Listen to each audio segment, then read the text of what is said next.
Assalamualaikum warahmatullahi wabarakatuh. Perkenalkan, nama saya Muhammad Fajar Sodik, NIM 2020 008173. Di sini saya akan mempresentasikan materi tentang marketing miopia. Marketing miopia adalah karya HBR hit besar yang klasik di dalamnya, The Other Levitt, yang saat itu menjadi dosen administrasi bisnis di Harvard Business School. Memperkenalkan pertanyaan terkenal, bisnis apa yang sebenarnya Anda geluti?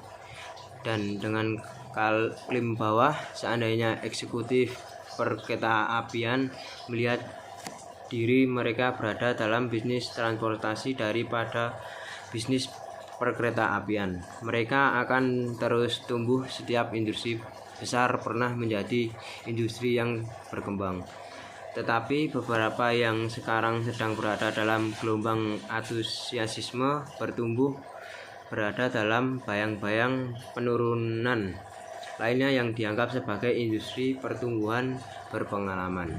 Rel kereta api tidak berhenti tumbuh karena kebutuhan angkutan penumpang dan barang menurun. Itu tumbuh perkereta apian yang bermasalah saat ini bukan karena kebutuhan itu dipenuhi oleh orang lain atau mobil, truk, pesawat terbang, bahkan telepon, tetapi karena bukan diisi oleh rel kereta api itu sendiri. Mereka membiarkan orang lain mengambil kebiasaan menjauh dari mereka karena mereka menganggap diri mereka berada dalam bisnis kereta api daripada dalam bisnis transportasi. Alasan mereka mendefinisikan industri mereka secara salah adalah karena mereka berorientasi pada kereta api daripada berorientasi pada transportasi. Mereka berorientasi pada produk, bukan berorientasi pada pelanggan. Hollywood nyaris tidak lolos sepenuhnya disibukkan oleh televisi. Sebenarnya semua perusahaan film yang sudah mapan mengalami reorganisasi gratis. Beberapa menghilang begitu saja. Mereka semua mendapat masalah bukan karena terobosan TV, tetapi karena miopia mereka sendiri. Seperti halnya perkereta apian, Hollywood salah mendefinisikan bisnisnya. Ia mengira itu dalam bisnis film, padahal sebenarnya dalam bisnis hiburan. Film menceritakan produk tertentu yang terbatas. Ini menghasilkan kepuasan bodoh yang sejak awal membuat produser memandang TV sebagai ancaman.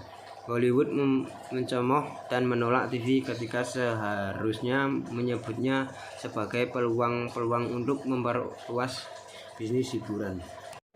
Dari kedua perusahaan tersebut memiliki kompetensi teknik yang hebat. Ini adalah kewaspadaan terus-menerus terhadap peluang untuk menerapkan pengetahuan teknis mereka pada penciptaan penggunaan yang memuaskan pelanggan, yang menyumbang hasil luar biasa mereka dari produk baru yang sukses. Tanpa mata yang sangat canggih pada pelanggan, sebagian besar produk baru mereka mungkin salah. Metode penjualan mereka tidak berguna.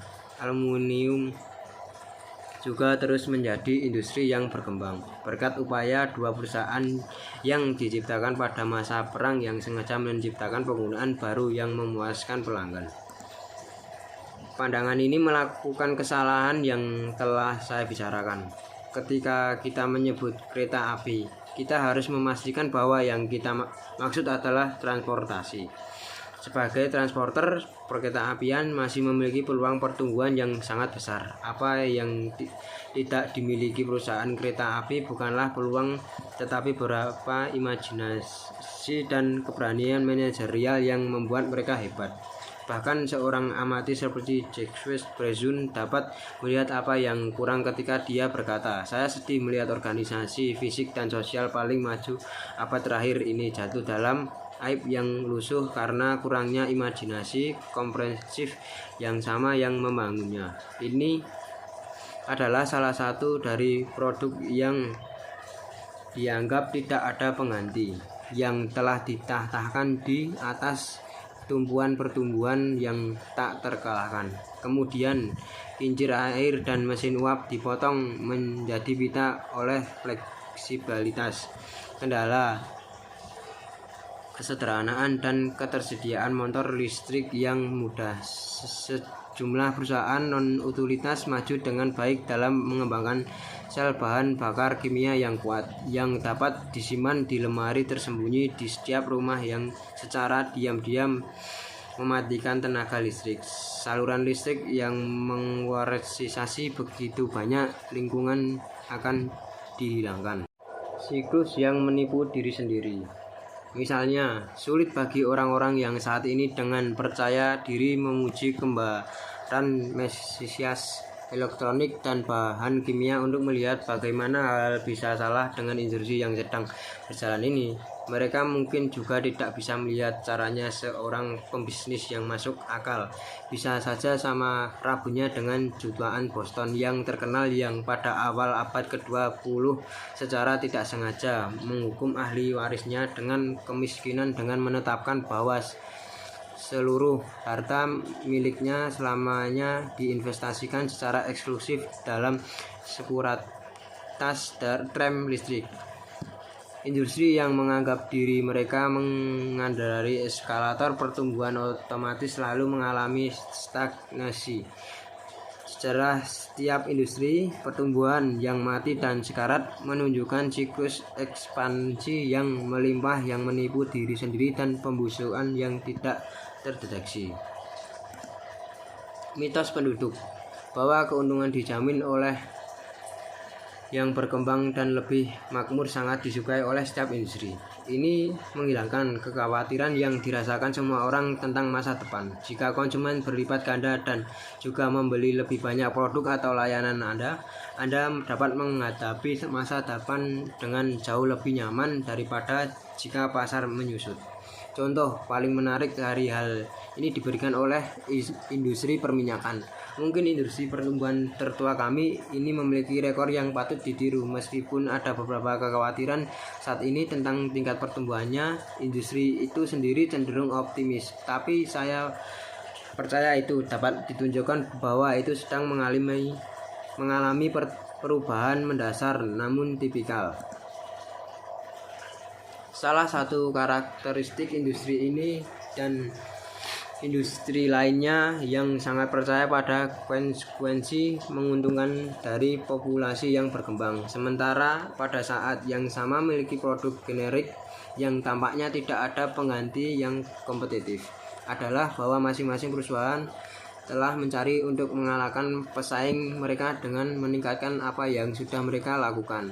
Inovasi besar dalam pasar bahan bakar mobil Keting berasal dari perusahaan minyak kecil baru yang tidak terlalu disibukkan dengan produksi atau pemurnian. Ini adalah perusahaan yang bertanggung jawab atas SPBU multipompa yang berkembang pesat dengan penekanan sukses mereka pada tata letak yang besar dan bersih, layanan jalan masuk yang cepat dan efisien, dan bensin berkualitas dengan harga murah.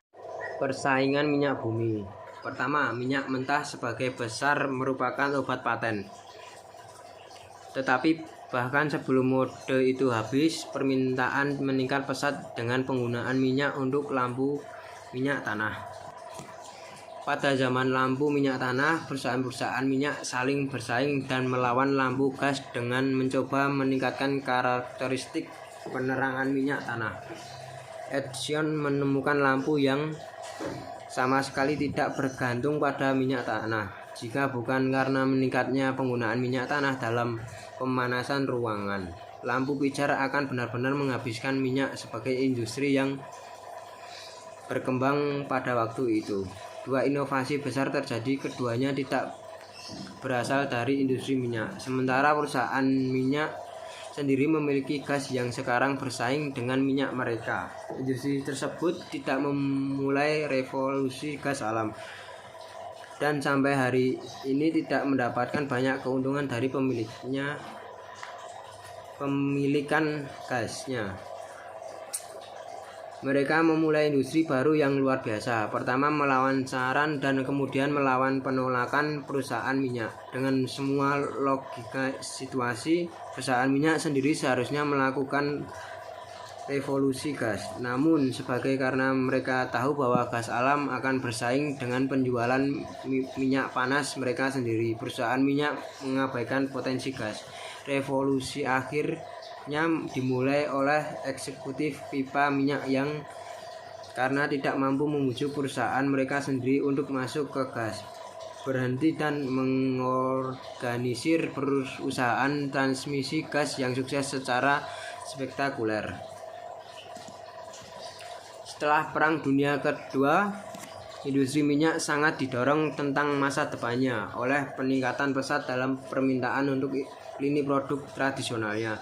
Meskipun rasio cadangan minyak mentah terhadap permintaan di dunia bebas adalah sekitar 20:1 dengan 10:1 biasanya dianggap wajar. Rasio kerja di Amerika Serikat, permintaan yang meningkat membuat para penjelajah minyak mencari lebih banyak tanpa cukup memperhatikan apa yang benar-benar dijanjikan masa depan.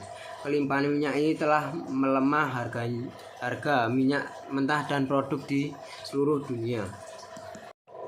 Masa depan yang tidak pasti.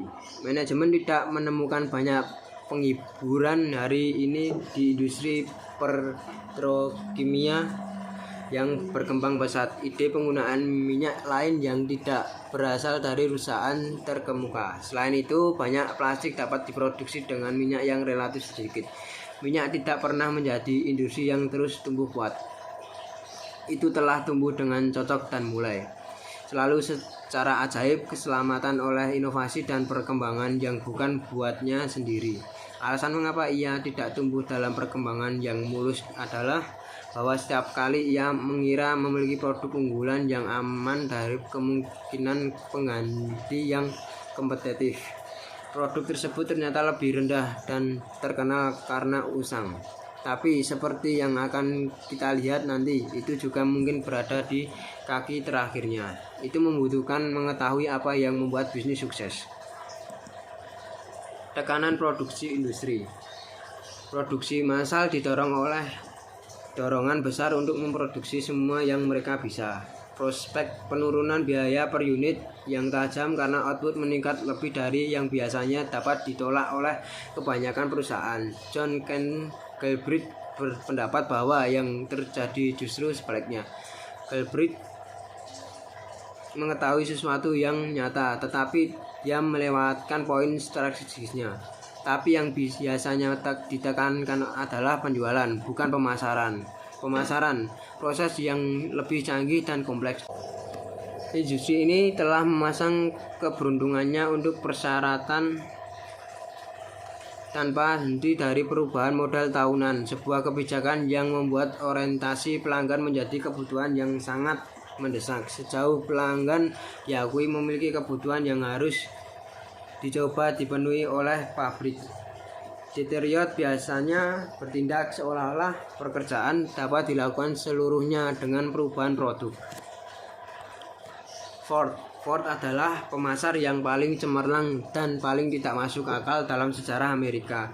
Dia brilian karena dia membuat sistem produksi yang dirancang untuk memenuhi kebutuhan pasar. Bahaya R&D. Bahaya besar lainnya bagi pertumbuhan perusahaan yang berkelanjutan muncul ketika manajemen puncak sepenuhnya terpaku pada kemungkinan keuntungan dari peneliti dan pengembangan teknis. Sebagai ilustrasi, pertama-tama akan beralih ke industri baru, elektronik, dan kemudian kembali lagi ke perusahaan minyak dengan membandingkan contoh baru dengan contoh yang sudah dikenal. Saya berharap dapat menekankan prevalensi dan bahaya dari cara berpikir yang berbahaya. Sekian dari presentasi saya, kurang lebihnya mohon maaf. Wassalamualaikum warahmatullahi wabarakatuh.